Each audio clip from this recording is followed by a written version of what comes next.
23절까지 보았습니다. 자, 우리가 계속해서 에베소서를 강의하는데 오늘부터 3장의 내용을 살펴보려고 합니다. 자, 우리가 그리스도 안에 있게 된다. 이 그리스도 안에 있게 된다고 할 때 우리에게는 어떤 은혜, 어떤 축복이 주어지느냐. 먼저 우리가 그리스도 안에 있을 때 우리는 먼저 영적인 축복을 받게 됩니다. 그래서 영적인 축복, 그리스도 안에 있는 자에게 나는 영적인 축복을 받았다. 이렇게 고백이 가능해요. 그 다음에 두 번째로 그리스도 안에 있음으로 해서 우리가 영적인 위치를 확보하게 되었다는 겁니다. 영적인 위치. 또 한 걸음 더 나가서 우리가 그리스도 안에 있을 때 우리는 영적인 소속감을 갖게 되었다는 거죠. 그래서 이 그리스도 안에 있음으로 해서 영적인 축복을 받고 영적인 위치를 확보하게 되고 뿐만 아니라 영적인 소속을 갖게 되는데, 그래서 그리스도 안에 있는 자에게는 복이 있다, 이렇게 우리가 평하게 됩니다. 자, 내가 그리스도 안에 있게 된다. 이것은 내가 예수를 믿기로 결단하는 그 결단은 물론 개인적인 결단입니다. 개인적으로 내가 하나님 앞에 나와서 회개를 하고 개인적으로 내가 예수 그리스도를 구주와 주님으로 믿겠습니다. 그 회개와 그 믿음으로 말미암아 우리가 하나님의 자녀가 되는 겁니다. 자, 그런데 이처럼 예수 그리스도를 믿고 우리가 하나님의 자녀가 되는 순간 우리는 더 이상 개인으로만 존재하지 않는다는 거예요. 그리스도를 믿고 하나님의 자녀가 되는 순간, 그 전에는 내 개인적으로 참 신분을 주장할 수 있겠지만, 그러나 이미 하나님의 자녀가 된 순간 우리는 더 이상 개인적으로만 존재하는 게 아니라는 거예요. 다시 말하면 이제 하나님의 교회, 공동체의 교회의 일원이 되게 된다는 겁니다. 우리가 예수 그리스도의 복음을 들었어요. 그리스도의 보혈로 죄 사함을 받았어요. 하나님의 자녀가 되었어요. 그렇다고 한다면 이제부터는 예수 그리스도의 몸인 교회의 한 지체가 되었다는 겁니다. 지체.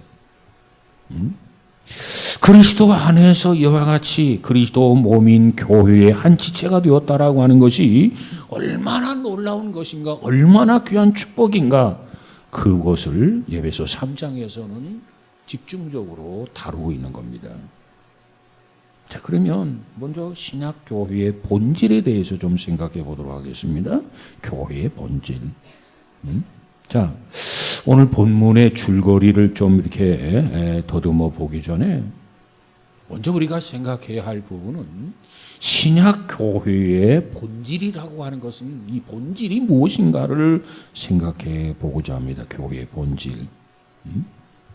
이 교회가 단순히 하나님의 백성들을 의미하는 것이라고 한다면 교회는 구약에도 있었다, 이렇게 말할 수 있습니다.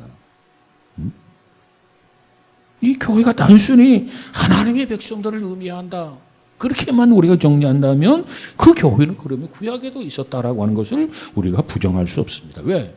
구약에도 하나님의 백성들이 있었기 때문 아닙니까? 구약에서의 하나님의 백성들은 주로 누구를 지칭하느냐? 이스라엘 백성들을 의미하는 거죠. 자, 그런데 우리가 교회라고 말할 때는 그냥 교회라고 하지 아니하고 신약 교회라 이렇게 말합니다. 신약 교회.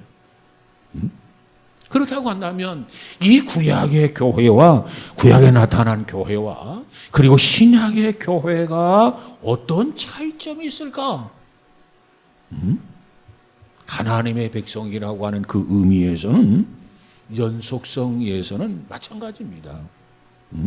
그러나 우리가 신약에서의 교회라고 말할 때는 유대인만으로 형성된 것을 말하는 게 아니고, 예수를 믿는다면 그가 유대인이든 그가 이방인이든 그 신분이 중요한 게 아니에요. 예수를 믿는 유대인, 예수를 믿는 이방인으로 형성된 교회를 신약에서는 교회라 이렇게 칭하게 됩니다. 그러나 구약에서의 유대인과 이방인에 있어 이 장벽을 놓고 생각해 본다면 그 유대인과 이방인 그 사이의 이 장벽은 실로 굉장히 두터운 장벽이었다는 겁니다. 유대인들은 어떤 사고를 가지고 있었느냐? 그들은 생각하기를 우리만이 하나님의 선민이다. 하나님의 백성이라면 우리들을 말하는 거다. 우리들만이 하나님의 백성이다. 이런 독선적인 프라이드 의식에 사로잡혀 있는 것이 구약에서의 유대인들이었습니다. 감히 이방인들이 어떻게 하나님의 선민이 돼? 감히 이방인들이 어떻게 하나님의 백성이 돼? 그건 가당치 않는 그런 논리라고 그들은 그렇게 일축해 버린 거죠.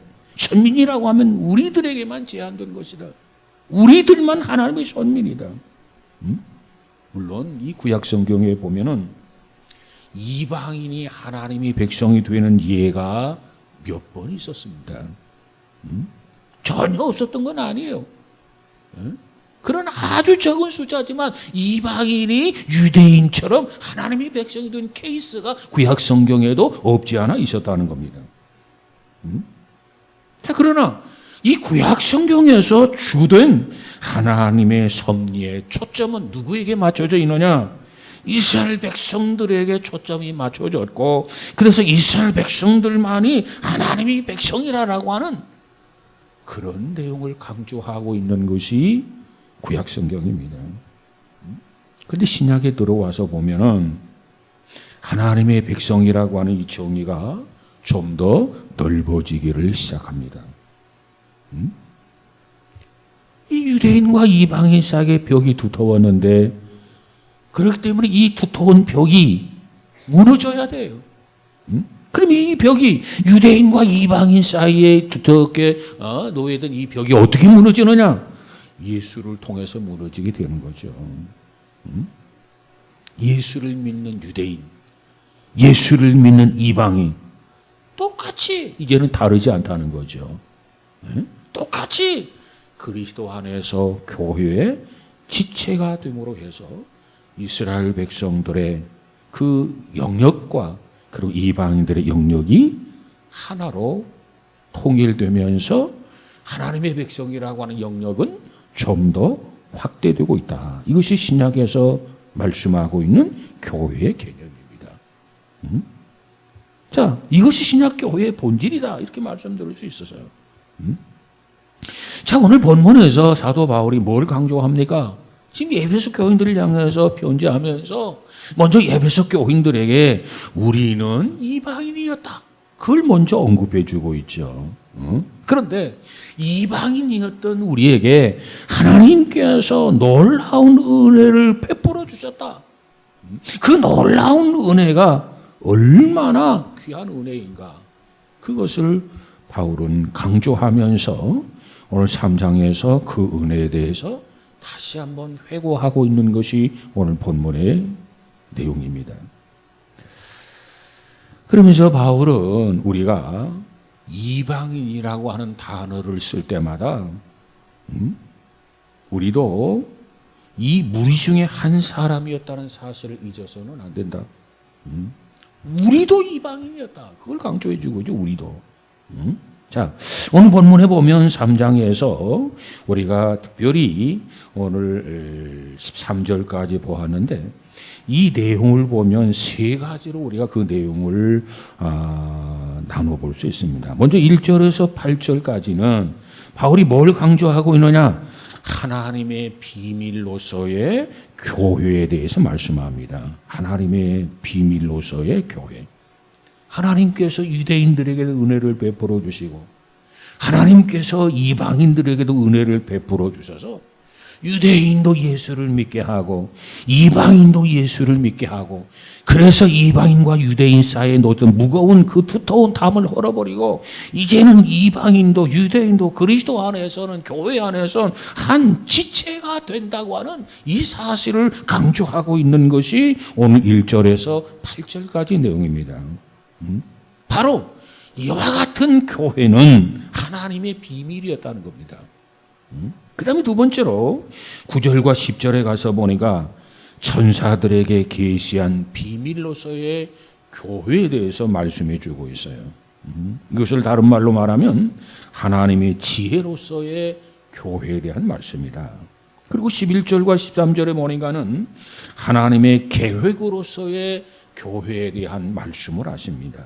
이처럼 세 가지의 특징이 새로운 하나님의 교회, 신약의 교회의 특징이다.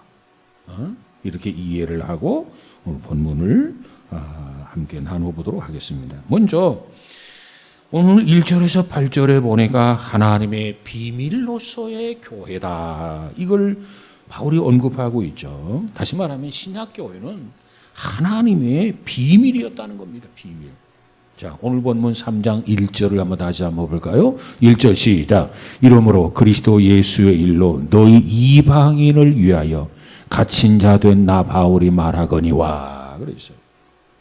너희 이방인을 위하여 갇힌 자 된 나 바울이다. 그랬어요.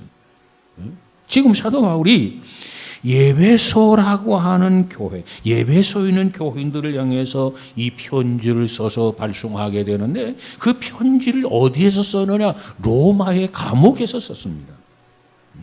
그런데 중요한 것은 이 바울이 옥에 갇힌 거, 로마의 감옥에 갇힌 것은 결코 불명예스러운 문제가 있어서 그것 때문에 옥에 갇힌 것이 아니라는 겁니다. 만약에 불명예스러운 문제로 인하여, 불명예스러운 일로 인하여 바울이 로마에 갇혀 있다고 한다면 아마 편지를 쓸 자격이 없을 거예요. 그런데 바울이 로마 옥에 갇히게 된 것은 불명예스러운 문제가 아니라 영광스러운 일로 이와 같이 옥에 갇히게 되었다는 겁니다. 그걸 강조하고 있는 거예요. 영광스러운 일이라고 하는 게 도대체 뭐냐? 영광스러운 일이라고 하는 것은 바로 예수님의 일 때문에 옥에 갇혔다는 겁니다. 예수님의 일 때문에. 예수님의 일이라고 하는 것은 도대체 뭐냐? 예수님의 이 복음, 이 말씀을 전하기 위해서 지금 바울이 로마 옥에 갇히게 되었다는 겁니다.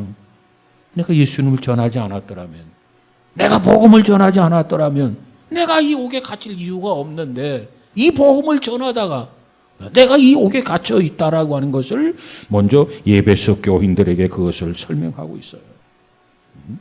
다시 말하면 이방인을 위해서, 다시 말하면 하나님과 아무런 관계없이 살아가고 있는 이방인들에게 예수의 복음을 전하고 그들로 하여금 하나님의 백성이 되게 하는 이 영광스러운 복음을 전하기 위해서, 이 사역을 위해서 수고하다가 사도 바울이 로마의 감옥에 갇히게 되었다. 이것을 1절에서 지금 언급하고 있는 거죠. 자, 그 다음에 2절을 한번 가서 볼까요? 2절 시작. 너희를 위하여 내게 주신 하나님의 그 은혜의 경륜을 너희가 들었을 터이라. 그래서 그러면 여기서 말하는 은혜의 경륜이라고 하는 것은 도대체 무엇이냐? 하나님께서 은혜로 베풀어 주신 특별한 섭리라고 하는 것이 도대체 뭐냐? 그 내용은 3절에서 언급하고 있죠. 3절 보십시다. 시작. 곧 계시로 내게 비밀을 알게 하신 것은 내가 먼저 간단히 기록함과 같으니, 곧 계시로, 이렇게 말씀하고 있습니다. 여기서 계시라고 하는 것은 무슨 의미냐? 지금까지 아무도 모르는 비밀이란 말이에요. 그저 감추어졌던 것들, 감추어 있는 것들을 하나님께서 비로소 이제 공개한다는 겁니다. 드러낸다는 거예요.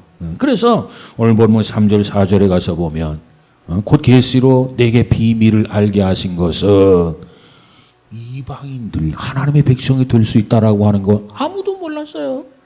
예?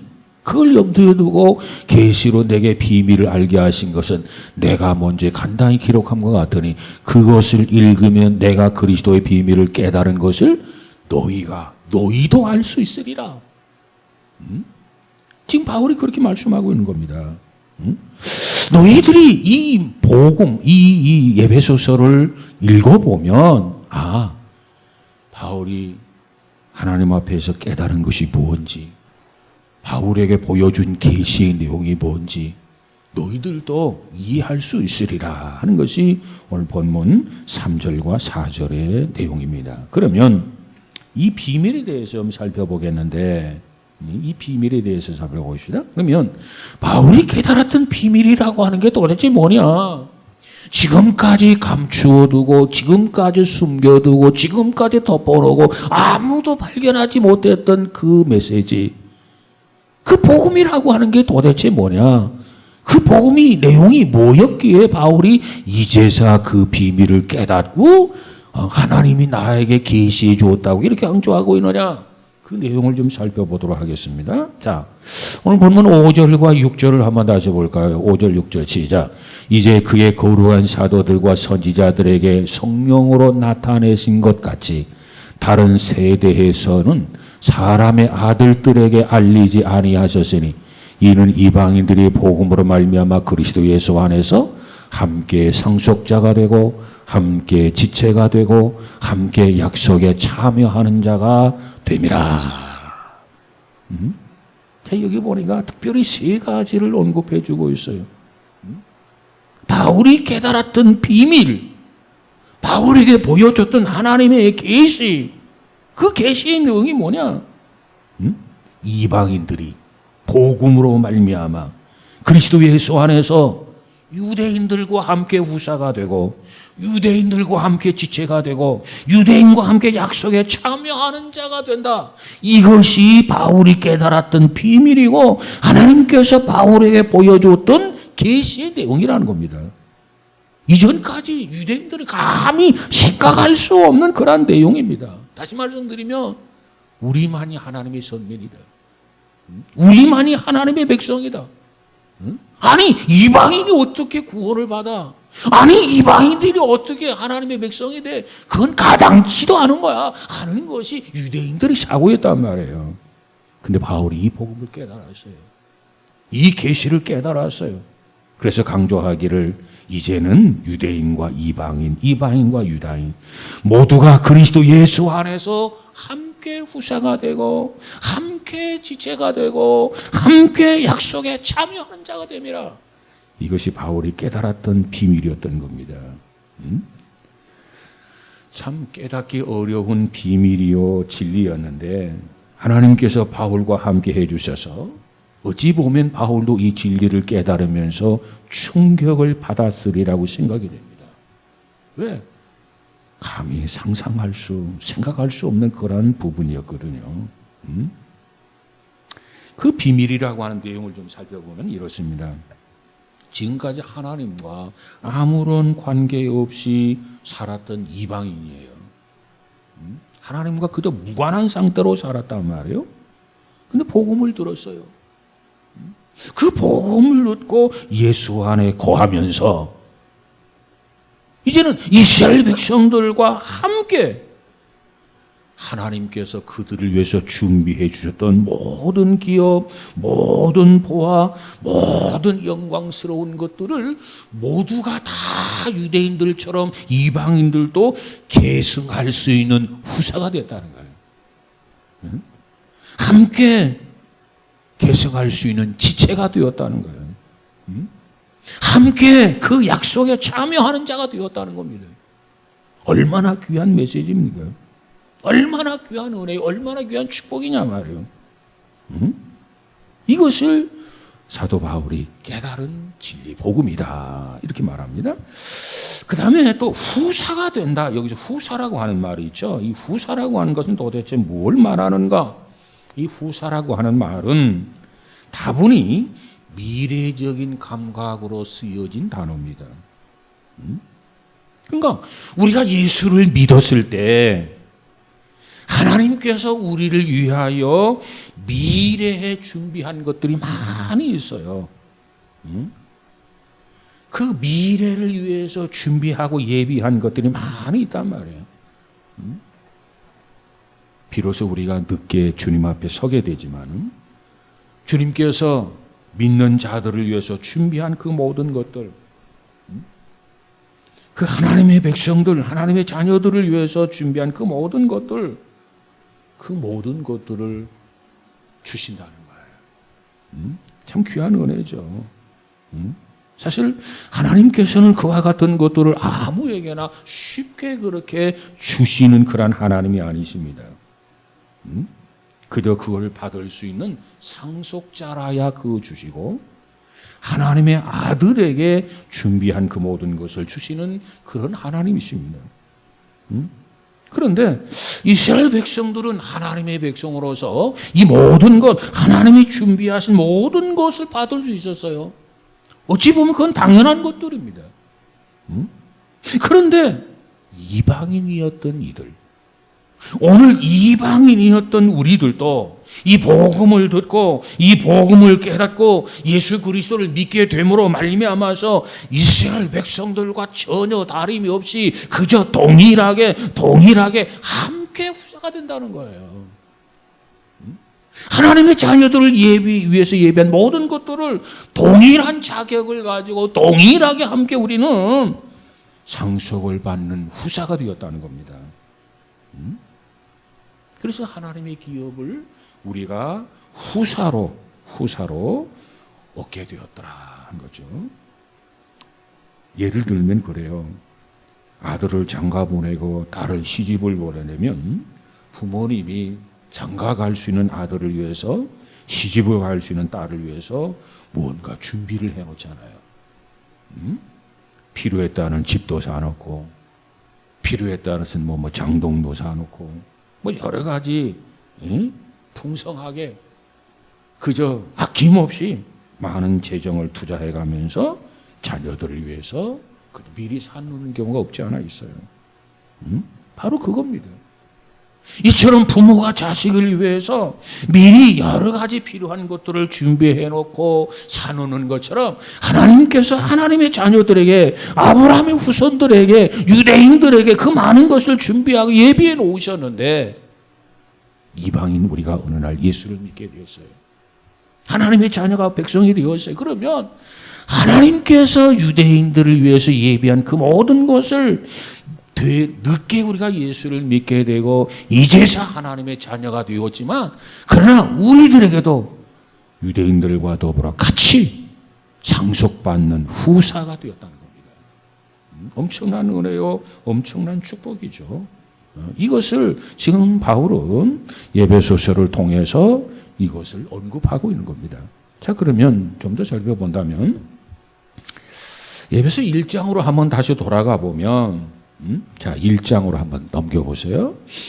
거기 보면 13절, 14절을 한번 가서 봅시다. 13절, 14절 봅시다. 시작. 그 안에서 너희도 진리의 말씀, 곧 너희의 구원의 복음을 듣고 그 안에서 또한 믿어 약속의 성령으로 인치심을 받았으니 이는 우리 기업의 보증이 되사 그 얻으신 것을 속량하시고 그 영광을 찬송하게 하려 하심이라.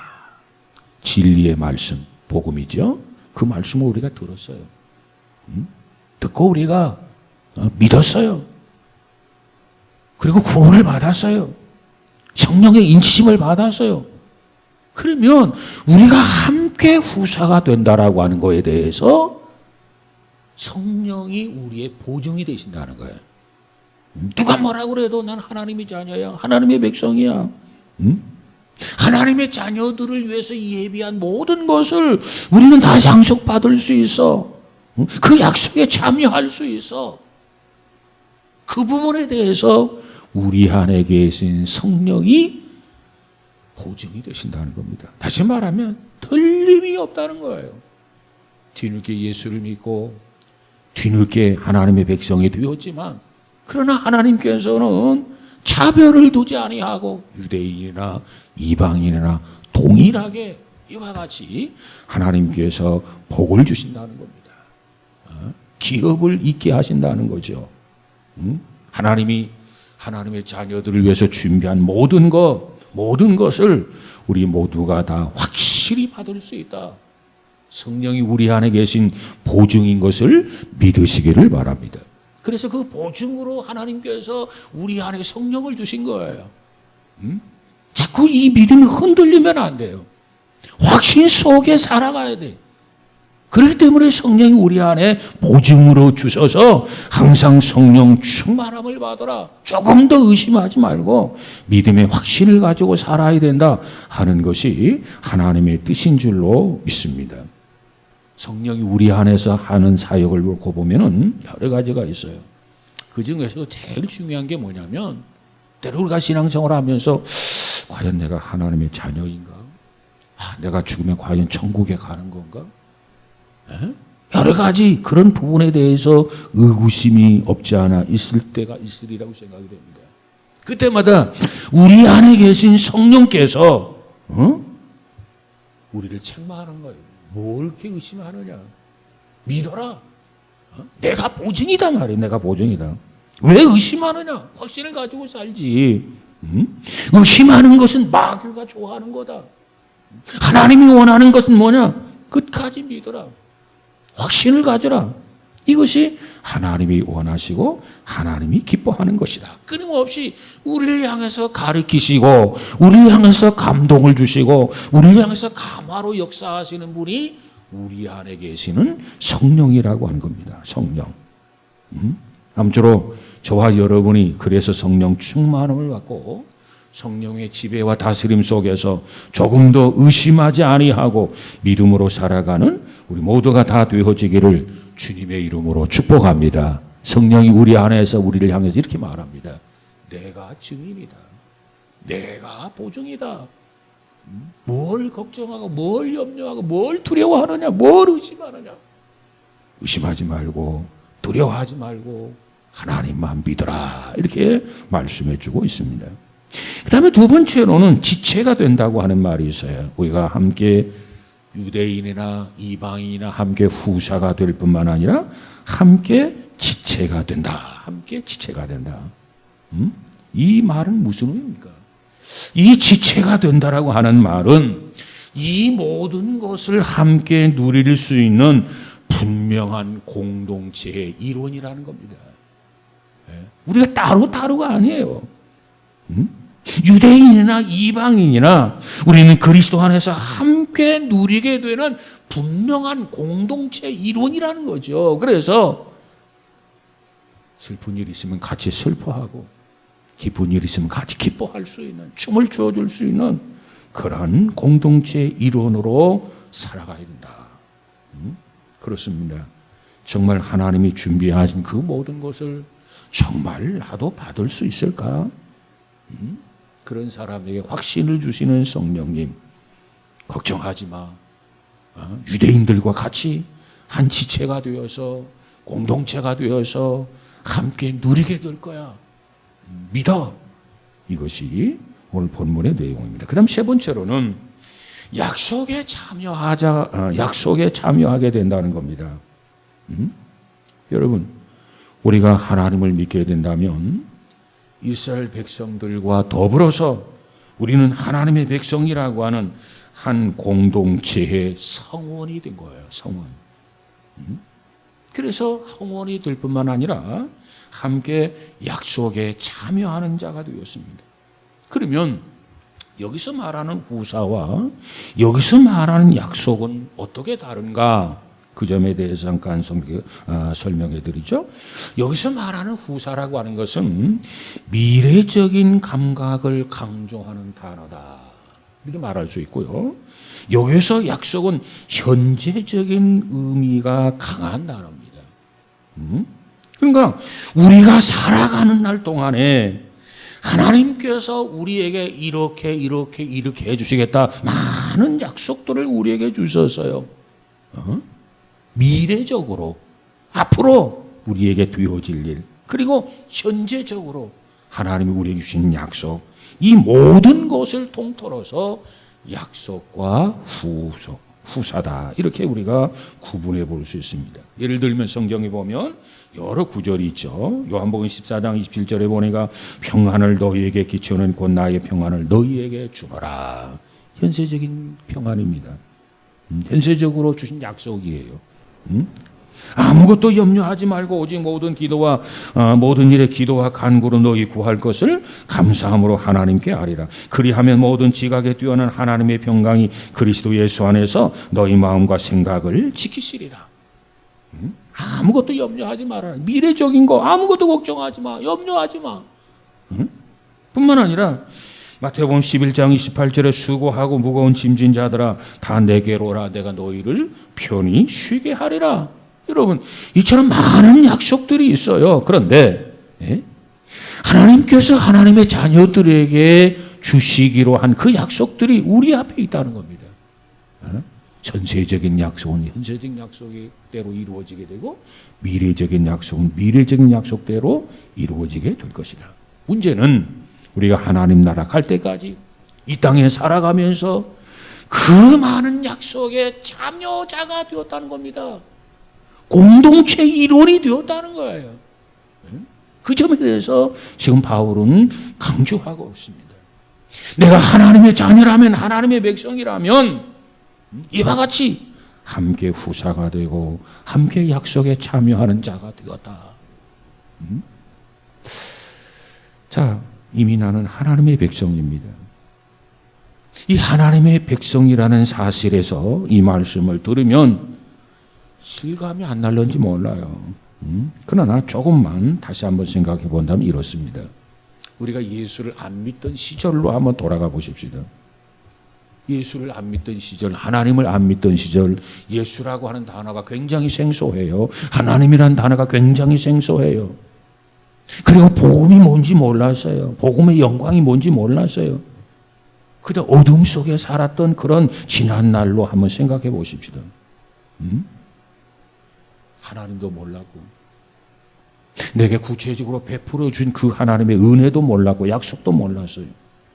그리고 나를 위해서 죽음 후에 나를 위해 예비하신 그 영광스러운 나라, 하나님 나라, 천국에 대해서 전혀 아는 바가 없었습니다.